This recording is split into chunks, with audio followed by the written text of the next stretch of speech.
never worked in a Title I school until I came to Bristol. I was at Jefferson here in Kingsport, and a very different set of challenges met me when I went to Anderson.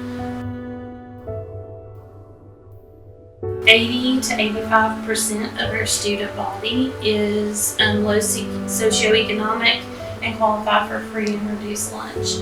So we have a huge number of children who don't have. And you can add just about anything to that list. Just today I've discussed that they don't have transportation. It's such a blessing that you all can pick up our students and then take them home. We offer the LEAPS program at school, but they can't stay because they can't get home. And so that piece of your program is huge for our girls. They often don't have a hot supper. You giving that to them in your center is huge for them. Tina and I have talked about one of our students today, and I was at the Y on Tuesday, and there was pictures of all of our girls from times before, and we're having conversations about those girls. But I'm a person who thinks through stories, and so this year we had a family in crisis, and they are much more than in need. They are in crisis at Anderson. We have girls, and in their home lives, the people in their home don't have college educations. They often don't have high school educations, and many times they don't have a GED. So they had no aspirations for themselves, and they don't project any for their daughters. I had a phone call about this one particular girl. She was a 6th grade girl. She has a 5th grade sister. Probably mid-April, and the mom on the other end was returning a phone call, and she said, "I know I've been so wrapped up with my boyfriend, I just have ignored my kids this year, but I'm going to do better."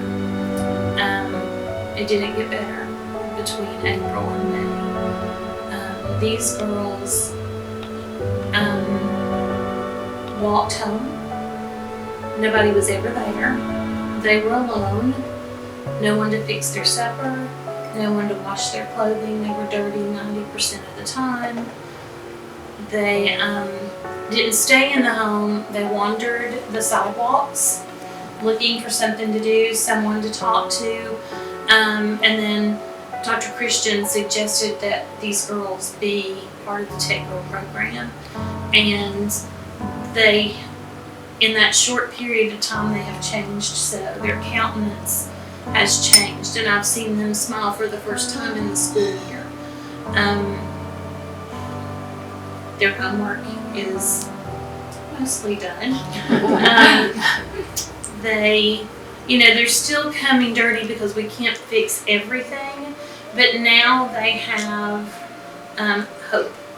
And I think if I had to, this is the crying part, if I had to say what is TechGYRLS to Anderson girls, hope would be that word.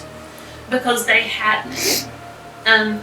What they were faced with was what their grandmother lived, and what their mother lived, and what their aunts and cousins lived, and it was exactly where they were going to be, just in that same cycle. And this one little girl, the 6th grader in my mind, without intervention, without a relationship, without somebody believing in her and giving her that hope, she would be pregnant soon and right back in that cycle. And so I think hope is that word that comes to mind when I think about the TechGYRL program. And, I think historically, we think the kids at Anderson are my kids. They're my girls. And you think the kids at the Y are your girls, and the kids at Fairmount are their girls.